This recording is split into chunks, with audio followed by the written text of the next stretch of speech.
how did you ultimately decide to scale that model, right? So you started, like most of us did, traditional IT services. You figured out how to sell subscriptions, $25 unlimited help desk. You realized that, hey, if I devoted 8 hours or 10 hours a month to each one of my clients, I can implement some standards and some best practices. Ultimately, that's what calmed down the noise and made your staff happy, where they're not taking those calls on the weekend.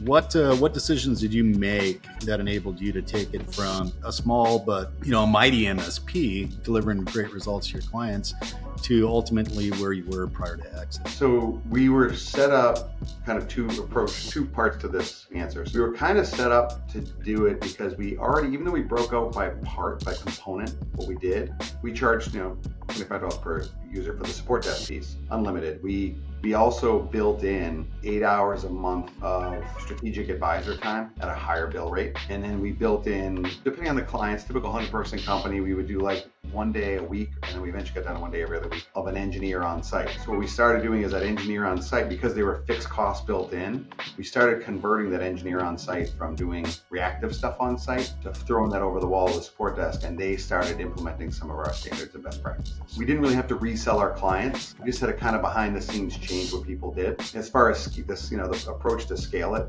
I tell people this all the time. Like, you go to register to start a business, they should just hand you a piece of paper that just says it's all about sales. Most business owners don't get into, I want to start a business to do sales. Sales is the best. We all love it, right? Yeah, Pick up the phone, call people that don't want to talk to you, book appointments. Every one of these CEOs that are our target client, they're just waiting for somebody to call them that day and try and sell some IT services. They are so excited when we call. My favorite is when you drive into traffic for like 2.5 hours in the morning and there's an accident. You get in there and you park in the garage and you walk through the rain 3 blocks and you go in and the receptionist's like, oh no, he's off today.